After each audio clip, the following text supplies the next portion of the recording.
నమస్తే. Invicta career consultancy services నుంచి director Krishnamohan sir మనతో పాటు ఉన్నారు.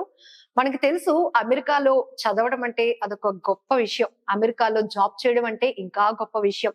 అయితే ఈ మధ్య స్టూడెంట్స్ లో కూడా కాస్త అవేర్నెస్ పెరుగుతోంది. యుఎస్ లో వెళ్ళి చదవటం వల్ల, అక్కడ సెటిల్ అవ్వటం వల్ల ఇంకా కంప్లీట్ గా మన లైఫ్ సక్సెస్ లోనికి వెళ్ళిపోయినట్టే అనే ఒక కాన్ఫిడెన్స్ కూడా మేము క్రియేట్ చేస్తున్నాం అంటున్నారు ఇన్విక్టా నుంచి. ఎందుకు అమెరికా వెళ్ళాలి, అమెరికాలోనే చదువుకోవడం వల్ల ఉపయోగాలు ఏంటి, ఈ విషయాలన్నీ కూడా కృష్ణమోహన్ సార్ అడిగి తెలుసుకుందాం. నమస్తే సార్. నమస్తే సార్. మీ కన్సల్టెన్సీ యుఎస్ లో స్టడీస్ అంటే మీరు బెస్ట్ గా చూస్ చేసుకోవాల్సిన కన్సల్టెన్సీ కూడా మాదే అని చెప్తున్నారు. వైజాగ్ లో ఈ కన్సల్టెన్సీ పెట్టి అమెరికాకి మేము తీసుకెళ్తాం, సెటిల్ చేస్తామని ఒక కాన్ఫిడెన్స్ ఇస్తున్నారు. ఎందుకు అంటే అందరికీ చెప్తారా అమెరికాలోనే చదువుకోమని, లేకపోతే మిమ్మల్ని అప్రోచ్ చేయమని? కాదండి, అమెరికాలోనే చదువుకోవాలని కాదు. అనుకున్న అంటే మంచి స్టూడెంట్స్ ఉన్నప్పుడు మంచి స్టూడెంట్స్ కి మంచి ఆపర్చునిటీస్ ఎక్కడన్నా. అసలు అమెరికా అన్నది ఎందుకు అనుకుంటాం? అమెరికా అన్నది it's the land of opportunities.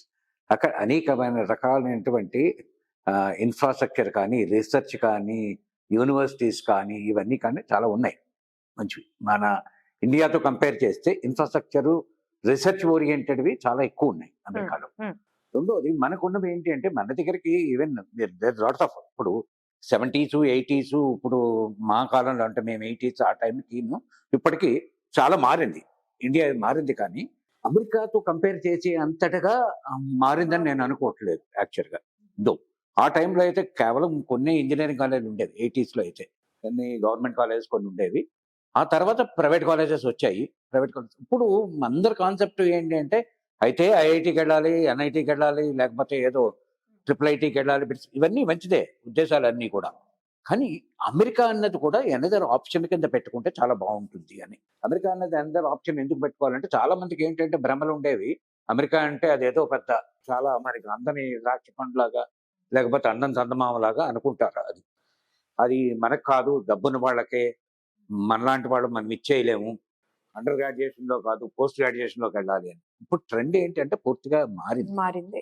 Urban ఇండియాలో అయితే అంటే పట్టణ ప్రాంతాల్లో ఉండే అంటే something like places like Bengaluru, if you take, or Chennai, or Delhi, Bombay, Calcutta and even మన 2 టైర్ సిటీస్ కూడా స్ప్రెడ్ అవుతోంది. అండర్ గ్రాడ్యుయేషన్ లెవెల్లోనే అమెరికాకి వెళ్తున్నారు. అండర్ గ్రాడ్యుయేషన్ లెవెల్లో BS, bachelor of sciences engineering లో చేస్తున్నారు. 4 సంవత్సరాలు, అక్కడ కూడా 4 సంవత్సరాల ప్రోగ్రామ్ చక్కగా వీటికి ప్రిపేర్ అయ్యి వెళ్తున్నారు.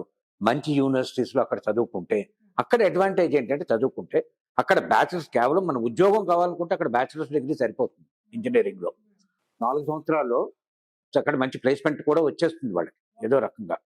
జాయిన్ అంటే కోర్స్ కంప్లీట్ అయిన ఒక 6 నెలల్లోనే ఉద్యోగం వచ్చే అవకాశాలు ఉన్నాయి బాగా చదువుకునే విద్యార్థులకైతే. And second thing, system of learning దగ్గరకు వచ్చేసరికి పెడగాగి కానీ దాన్ని ఏమంటారంటే టీచింగ్ మెథడాలజీలో కానీ హ్యాండ్స్ ఆన్ లెర్నింగ్ ఎక్కువ. హ్యాండ్స్ ఆన్ లెర్నింగ్ అంటే more of practical and less of theory. Practical orientation. తర్వాత ఏంటంటే కొన్ని కస్టమైజ్డ్ టీచింగ్స్ కూడా ఉంటాయి. కొన్ని ఇండస్ట్రీస్ కావాల్సినటువంటి. ఇప్పుడు మిల్వాకీ స్కూల్ ఆఫ్ ఇంజనీరింగ్ గురించి ఇందాక నేను మాట్లాడుకున్నాను. మిల్వాకీ స్కూల్ ఆఫ్ ఇంజనీరింగ్ వాళ్ళకి రోజే అనే సూపర్ కంప్యూటర్ ఉందని మూర్తి గారు ఎంతగా ప్రస్తావించారు. రోజే అనే సూపర్ కంప్యూటర్ దేనికి? అది చాలా పెద్ద పెద్ద యూనివర్సిటీస్ లో కూడా లేదు. ఇప్పుడు అక్కడ వెళ్ళి చదువుకునే పిల్లలకి ఏంటి అంటే ఆ హ్యాండ్స్ ఆన్ లెర్నింగ్ అంటే ఆ కంప్యూటర్ మీద వాళ్ళకి పనిచేసి ఇచ్చేసే అవగాహన కలుగుతుంది. అందుకనే there are as many as 400 recruiters which are going and picking up students. Sir, compare with America మనకి అంత అవకాశాలు ఉండట్లేదు, తర్వాత ఇన్ఫ్రాస్ట్రక్చర్ లేదు అని చెప్తున్నారు. సో దట్ మీరు చెప్తున్నారు వెరీ అడ్వాన్స్డ్ కోర్సెస్ కానీ, అంటే ఏదైతే డిమాండెడ్ కోర్సెస్ కూడా అక్కడ ఉన్నాయి. సో షార్ట్ టైమ్ లో కూడా వాళ్ళు సెటిల్ అవ్వటానికి, కెరీర్ లో సెటిల్ అవ్వటానికి కావాల్సిన ఆపర్చునిటీ క్రియేట్ చేస్తోంది అమెరికా లాంటి దేశం అని చెప్తున్నారు. సో అక్కడ కోర్సెస్ చేయడం వల్ల వాళ్ళకి ప్యాకేజ్ ఎర్నింగ్ లో కానీ ఎక్స్ట్రాడినరీ ఏమైనా ఉంటుందా? ఉంటుంది, తప్పకుండా ఉంటుంది. ఎందుకంటే ఇప్పుడు నేను అండర్ గ్రాడ్యుయేషన్ గురించి మీకు చెప్పాను. అండర్ గ్రాడ్యుయేషన్ లో ఇప్పుడు చాలా మంది పిల్లలు వెళ్తున్నారు, మేము వెళ్తున్నాం. అది కూడా ఎలా చేసాం, ఇంతవరకు అవగాహన ఉండేది కాదు. నేను చెప్పాను సిటీస్ లోనే అవగాహన ఉండేది. యూజీ కోర్సెస్ వెళ్ళి చేయాలి అనుకున్నాను. అంతేందుకు మెడిసిన్ కూడా వెళ్తున్నారు. మెడిసిన్ అంటే అక్కడ ఏంటంటే ఫస్ట్ ప్రీమెడ్ అని చేయాలి. ప్రీ మెడిసిన్ 4 సంవత్సరాలు చదవాలి. ఆ తర్వాత ఎంకాట్ అనే ఎగ్జామ్ రాయాలి. ఆ తర్వాత వాళ్ళు మెడిసిన్ లోకి తీసుకుంటారు. కాకపోతే కంపల్సరీ వాళ్ళు 4 ఏళ్ళు ఏదో ఒక గ్రాడ్యుయేషన్ డిగ్రీ చేయాలి అక్కడ. ఇప్పుడు ఇండియన్ సినారియోలో తీసుకున్నాం అనుకోండి, బీటెక్ చేస్తున్నారు. బీటెక్ అంటే ఇప్పుడు బీటెక్ అంటే మనం ఏం చేసుకుంటున్నాం, అత్యున్నతమైన విద్యా సంస్థలు అంటే ఐఐటీలు కానీ, ఎన్ఐటీలు కానీ, ట్రిపుల్ కానీ, బిట్స్ పిలాని, వీటి గురించి నేను పెద్దగా ప్రస్తావించట్లేదు. ఎందుకంటే వాటిలోకి వెళ్ళే వాళ్ళే లిమిటెడ్ పీపుల్. మనకి దగ్గర దగ్గర ఆశావాళ్ళు చాలా మంది ఎక్కువ కదా. People who wanted to do engineering అన్ని చేసేవాళ్ళు దగ్గర దగ్గర ఒక 10-15 లక్షల మంది ఈ పరీక్ష రాస్తున్నారు. ఎన్ని సీట్లు ఉన్నాయి మనకి? అన్ని కలిపి మంచి ఇన్స్టిట్యూట్స్ అన్ని కలిపి 1 లక్ష ఉంటాయేమో. మిగిలిన 14 లక్షల మంది, 13 లక్షల మంది ఏమవుతున్నారు? They are settling for mediocre careers. అలా అవసరం లేకుండా నేనంటుంది ఏంటి అంటే, very easy way of getting into an American system of education. Easy way అంటే ఏంటి, మనం కొద్దిగా ఫోకస్డ్ గా ఉన్నప్పుడు, ఇప్పుడు 12వ తరగతిలోనే ఇప్పుడు ఏంటున్నారు, ఐఐటి ఫౌండేషన్ అంటున్నారు, ఇవంటున్నారు, స్కూల్ లెవెల్ అలాగే చదువుతున్నారు. అలా కాకుండా SAT అనేది, SAT అనేది ఉంది, స్కాలస్టిక్ అసెస్మెంట్ టెస్ట్ అని ఉంది. ఇది కాలేజ్ బోర్డ్ కండక్ట్ చేస్తుంది ఎగ్జామినేషన్. దీనికి ప్రిపేర్ అవ్వచ్చు పిల్లలు, 10వ తరగతి నుంచే ప్రిపేర్ అవ్వచ్చు. ఈ పరీక్ష రాసుకోవచ్చు. ఇది 1600 మార్కులకు ఉంటుంది. ఆ SAT కోసం శిక్షణ తీసుకోవచ్చు. అందులో ఇంగ్లీషు, మ్యాథమెటిక్స్ రెండే ఉంటాయి. ఈ రెండు క్షుణ్ణంగా వాళ్ళు నేర్చుకోవచ్చు. వాళ్ళు ఏ కెరీర్కి వెళ్ళినా మీకు ఇంగ్లీషు, మ్యాథ్స్ అన్నది కావాలి కదా. ఈ రోజు ఏ ఉద్యోగానికి వెళ్ళినా కూడా, భారతదేశంలో అయినా కూడా. ఓకే, సో SAT ప్రిపేర్ అవ్వచ్చు. తర్వాత ఇంగ్లీష్ ప్రొఫిషియన్సీ కోసం టోఫిల్ కానీ, test of English as foreign language కానీ, IELTS కానీ, international English language testing system కానీ, ఇప్పుడు జోలింగో అనే వేరే పరీక్షలు వచ్చాయి, అలాంటి పరీక్షలు రాసుకోవచ్చు. తర్వాత అడ్వాన్స్డ్ ప్లేస్మెంట్ ఎగ్జామినేషన్స్ అని ఉన్నాయి. ఇది కూడా కాలేజ్ బోర్డ్ కండక్ట్ చేస్తుంది. ఇవన్నీ వీళ్ళు ఇంటర్మీడియట్ ఫస్ట్ ఇయర్ లోనే వీళ్ళు రాయాలి. రాసి ఈ అవగాహన అనేది లోపం తక్కువగా ఉంది.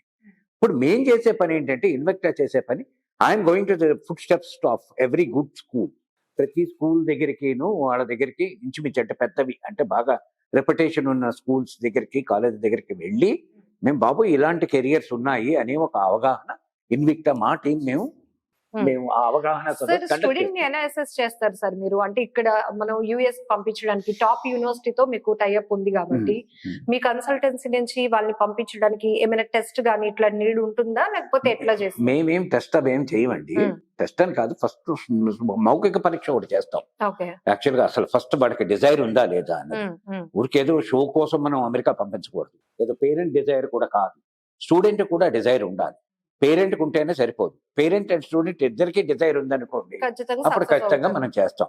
మన దగ్గరికి ఎవరైనా సరే 10th క్లాస్ లెవెల్ నుంచి మన దగ్గరికి వచ్చారనుకోండి, మా దగ్గరికి 9th 10th లెవెల్లో వచ్చిన దగ్గరికి కూడా మేము చెప్తాం, బాబు మార్గం ఇది, ఇంకొక 2 సంవత్సరాల్లో నువ్వు చక్కగా నువ్వు ఐఐటికి వెళ్తావో వెళ్ళవు నేను చెప్పలేను, కానీ అమెరికాకు మాత్రం ఖచ్చితంగా మేము పంపించగలం. వీసా వస్తే వీసా ఎప్పుడు వస్తుంది? నువ్వు బాగా పెర్ఫార్మ్ చేసి ఇంటర్వ్యూలో బాగా చెప్పినప్పుడు, సరైన సమాధానాలు చెప్పి, నీకు మంచి యూనివర్సిటీలో నీకు అడ్మిషన్ వచ్చినప్పుడే నీకు వీసా వస్తుంది. ఓకే, సో అలాంటి వాటికి మేము ముందుగానే వాళ్ళని ప్రిపేర్ చేస్తాం. అంటే ఇక్కడ మేము ఏం చేస్తామంటే, we give them coaching for SAT, SATకి ఇస్తాం, IELTSకి ఇస్తాం, లేకపోతే అదర్ ఇది AP అడ్వాన్స్ ప్లేస్మెంట్ ఎగ్జామినేషన్స్ ఉన్నాయి. దీని గురించి చాలా తక్కువ మందికి ఉంది అవగాహన. ఇన్ఫాక్ట్ ఓ రకంగా చెప్తే మూర్తి గారు ఇది ప్రథమ పురుషుడు అనుకుంటాను ఇలాంటి ఇవన్నీ తీసుకురాండి ఈ ప్రాంతాల్లో. సార్ అంటే మీరు చెప్పారు స్టూడెంట్ లో పేరెంట్ లో డిజైర్ ఉంటే ఖచ్చితంగా చేయొచ్చు, సాధ్యపడుతుంది అని. మరి ఇక్కడ కొన్ని యూనివర్సిటీస్ కూడా ఉన్నాయి కదా సార్, ఫీజ్ స్ట్రక్చర్ వరకు వస్తే డిఫరెన్సియేషన్ ఏమైనా ఉంటుందా? అమ్మో అక్కడికి వెళ్ళాలి US లో యూనివర్సిటీస్ కా అంటే చాలా హై ఎక్స్పెన్సివ్, ఎట్లా మనం తట్టుకోగలము ఇట్లా? అంటే ఒకటండి, అమెరికన్ మీకు చెప్పాను కదా, యూజీలో వాళ్ళు ఏం చూసేదంటే 4 చూస్తారు parameters, 5 parameters. First academic performance చూస్తారు. అంటే 9th 10th 11th class, 9th 10th 11th class foundation బాగుండాలి. 11th అని ఎందుకంటున్నాం అంటే, వాళ్ళకి ఇది 12th వాళ్ళు వెళ్ళేసరికి వీళ్ళకి అడ్మిషన్ వచ్చేస్తుంది under graduation. So academic scores should be good, 9th 10th and anything above 75% is considered to be good. Okay, 90-95 ఉన్న వాళ్ళు very good, I'm not disputing it, మంచి ఇది ఉన్నప్పుడు. రెండోది ఏం కావాలంటే టెస్ట్ స్కోర్స్ కావాలి. టెస్ట్ స్కోర్ అంటే SAT ఉండొచ్చు. SATలో కూడా 3 రకాలు ఉన్నాయి యూనివర్సిటీలో. SAT మ్యాండేటరీ అని, అంటే కొన్ని యూనివర్సిటీస్ కంపల్సరీ SAT కావాలి, కొన్ని యూనివర్సిటీస్కి SAT ఆప్షనల్ ఉన్నా లేకపోతే కొన్ని ఏంటంటే SAT బ్లైండ్ ఉన్నాయి. ఇప్పుడు సపోజ్ మన MSOE అని ఉంది, వాళ్ళకి SAT బ్లైండ్, వాళ్ళకి SAT అక్కర్లేదు. SAT లేకుండానే వాళ్ళు స్టూడెంట్ ని వేరే పారామీటర్స్ లో చూసి వాళ్ళు తీసుకుంటారు.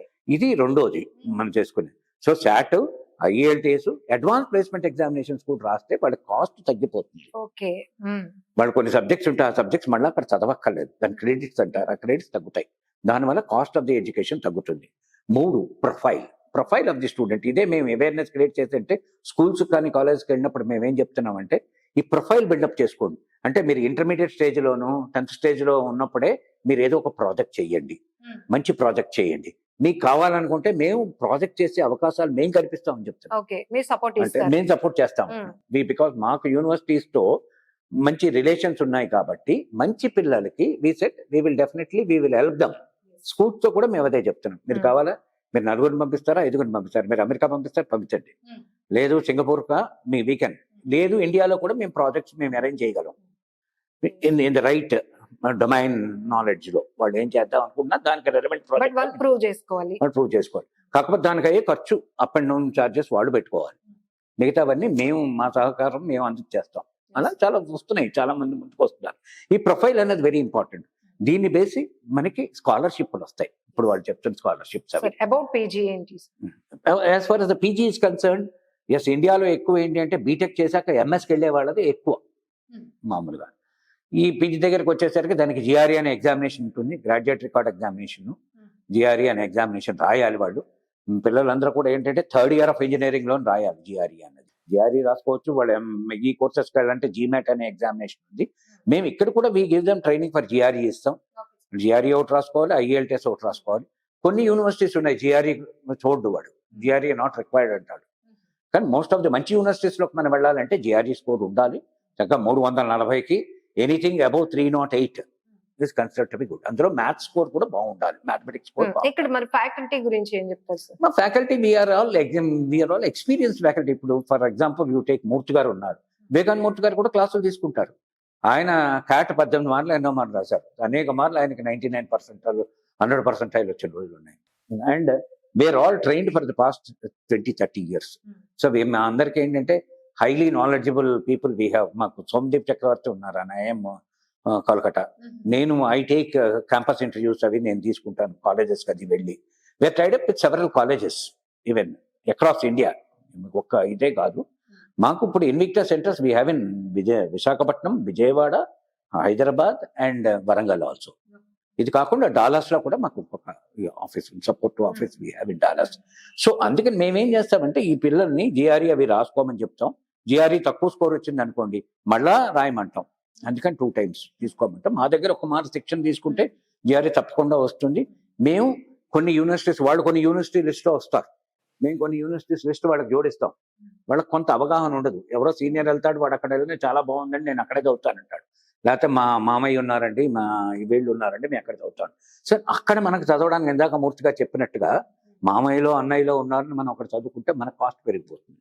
అందుకని మనకు కావాల్సినటువంటి మన ఫైనాన్షియల్ స్టేచర్కి తగినటువంటి ఇది మనం సెలెక్ట్ చేసుకోవాలి. కొంతమందికి డిజైర్ బలమైన కోరుకున్నా కూడా రిస్ట్రిక్ట్ అయిపోతూ ఉంటారు. అలాంటి స్టూడెంట్స్ కి ఒక వర్డ్ లో ఏం చెప్తారు మీ నుంచి? స్కై ఇస్ ద లిమిట్ అమ్మా, keep going, there nothing prevent. ఒకప్పుడు ఏమనేవారు, గొప్పవాడికే విద్యా అవకాశం, నాట్ లైక్ దట్. ఇందాక ఒక చిన్న ఎగ్జాంపుల్, షేక్ ఫైజా అని ఒక అమ్మాయి ఉంది, అమ్మాయి ఫ్రమ్ విజయవాడ, గుంటూరు అమ్మాయి. She got full ride scholarship వచ్చింది. బ్రిన్మార్ యూనివర్సిటీస్ అంటే 7 sisters యూనివర్సిటీస్ అంటారు. Bryn Mawr is considered by very good women university. అది ఆ అమ్మాయికి ఆమెకి షీ గాట్ ఫుల్ రైట్. వాళ్ళ పేరెంట్స్ కేవలం ఎంత సంతోషం అంటే కేవలం up and down flight ticket ఇచ్చి పంపిస్తున్నారు. సో పేరెంట్స్ బ్యాక్గ్రౌండ్ జనరల్లీ ఏంటి? పేరెంట్ బ్యాక్గ్రౌండ్ ఏముంది, ఆయన ఒక గవర్నమెంట్ ఎంప్లాయీ, వాళ్ళేమి ఇచ్చేయట్లేదు. అలాగా కొన్ని బ్యాంక్స్ ఉన్నాయి. మాకంటే పీజీలో అయితే ఈజీగా వచ్చేస్తాయి లోన్స్. కొలాటరల్ సెక్యూరిటీ అక్కర్లేకుండా we're tied up with some American organisations which are ready to give. Indian banks కూడా చాలా ఇస్తున్నాయి లోన్స్, అవి ఇస్తున్నారు. కొలాటరల్ సెక్యూరిటీ అక్కర్లేదండి. మీరు పీజీ అన్నారు కాబట్టి ఎంఎస్ చేయాలి అని అనుకున్నప్పుడు they have to do from very good universities only. మేము సజెస్ట్ చేసేది టాప్ 100 యూనివర్సిటీస్కే మేము ఎంఎస్కి అయితే మేము సజెస్ట్ చేస్తాం. మిగతా వాటిలో మేము సజెస్ట్ చేయం. కొన్ని పనికిమాలిన యూనివర్సిటీస్ కూడా ఉన్నాయి అక్కడ. ఓకే, ప్లేగరిజం ఉన్నాయి, కొన్ని ఇవి ఉన్నాయి. అందుకని వీ డోంట్ సజెస్ట్ దెమ్. అందుకని అక్కడికి వెళ్ళాక వాళ్ళు జాబ్ రాకుండా ఉండడానికి కారణం అది. And recession, I want to talk to you about recession also. మీరు అడగలేదు కానీ నేను చెప్తాను. ఇండియా ఇప్పుడు ప్రజెంట్ ఇండియాలో రెసిషన్ ఉంది. కాలేజ్ క్యాంపస్లో బీటెక్ కాలేజెస్కి ఎక్కడ కంపెనీస్ రావట్లేదు. ఒకప్పుడు పొలోమని వచ్చాయి, ఇప్పుడు ఏం లేవు. క్యాంపస్ ఇంటర్వ్యూస్ తగ్గిపోయాయి, సైజ్ తగ్గిస్తున్నారు, ప్యాకేజెస్ తగ్గిస్తున్నారు. మీరు ఇందాక ఒక క్వశ్చన్ అడిగారు నన్ను, ఏంటి డిఫరెన్స్ అని. So dollar is how much is 82 rupees ఉంది.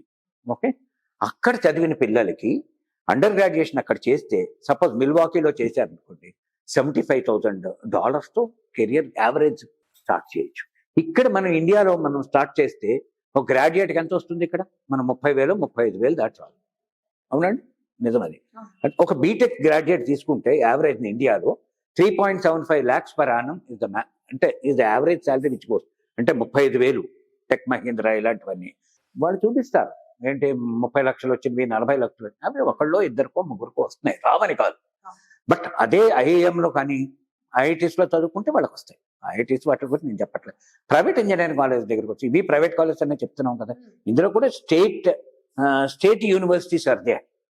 State universities are all good and some private universities are also good. Thank you, sir, for great information. Welcome. Namaste. Namaste.